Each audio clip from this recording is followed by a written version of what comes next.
negara yang gagal adalah tentara dan polisi yang gagal. Itu wajib didampingi orang tua. Apakah hal ini sudah dipenuhi?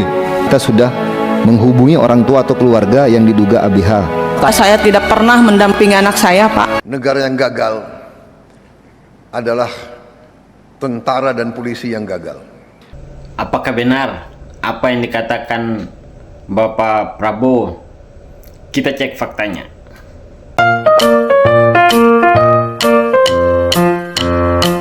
Berdasarkan undang-undang, ketika anak diperiksa sebagai saksi, itu wajib didampingi orang tua atau oleh orang yang dipercaya oleh si anak itu.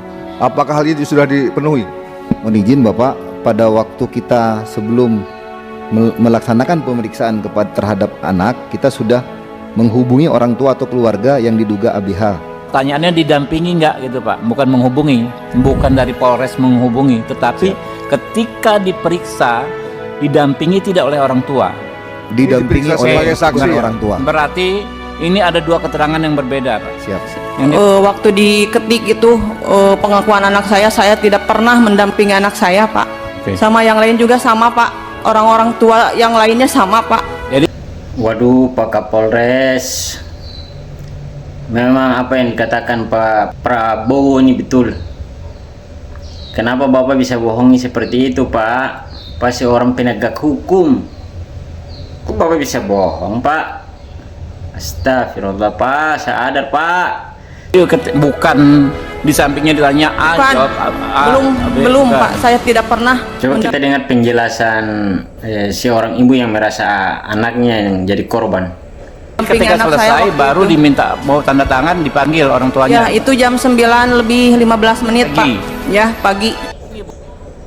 Kok bisa ya seorang Kapolres berbohong seperti itu? Bahkan sampai fotonya saja mereka bisa rekayasa, ternyata tidak ada ibu di dalam foto itu. Wow. Itu ini nggak ada foto ibu ya? Nggak ada. Ini foto siapa nih penyidik, coba Pak ini Kapolres. Ini siapa nih? 4 anak ABH. Ada Dani nggak nih ini? Itu Dani yang sendiri, Pak. Nggak ada. Dani yang mana Bu? Ya. Atas kanan.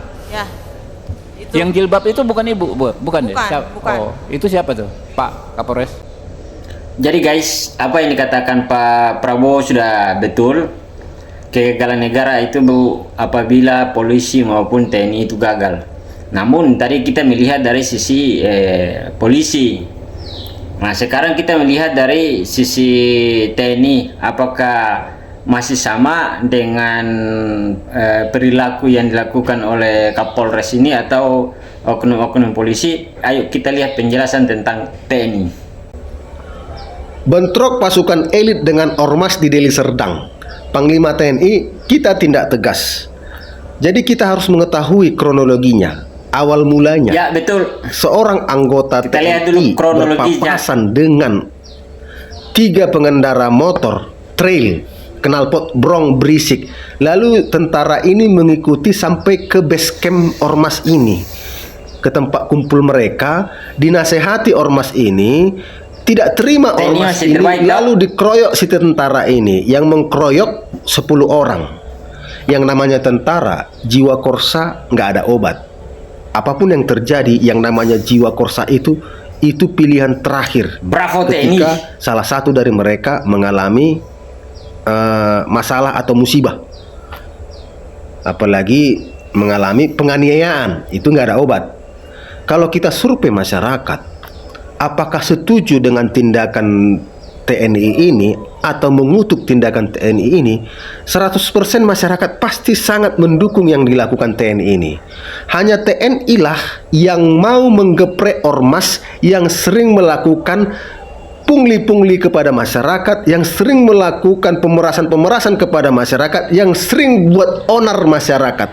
Kami belum pernah melihat polisi mau menggeprek ormas ketika ada ormas berbuat ulah di masyarakat. Belum pernah kami lihat polisi mau bentrok dengan ormas mengatasnamakan hukum, menegakkan ketertiban dan keamanan. Padahal tugas polisi adalah menjamin keamanan dan ketertiban, menegakkan hukum, melindungi masyarakat. kenapa tentara yang dia tugasnya menjaga keamanan pertahanan negara malah mau menggeprek ormas?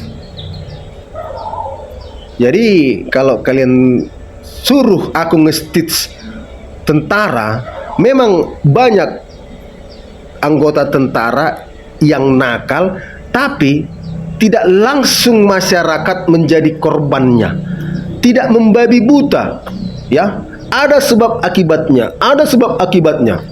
Yang di Sibiru-biru kita lihat ada sebab akibatnya, yang di Medan kita lihat ada sebab akibatnya, yang ini kita lihat ada sebab akibatnya. Jadi nggak pernah kita lihat masyarakat, warga menangis di kantor PM, menangis di kantor Koramil, meminta pertolongan. Nggak pernah. Ketika masyarakat minta tolong, langsung ditanggapi. Padahal tugas mereka pertahanan negara. Tapi mereka mau menolong masyarakat. Kalau masyarakat sedang kesusahan, ditolong. Sementara yang terjadi di kepolisian sebaliknya.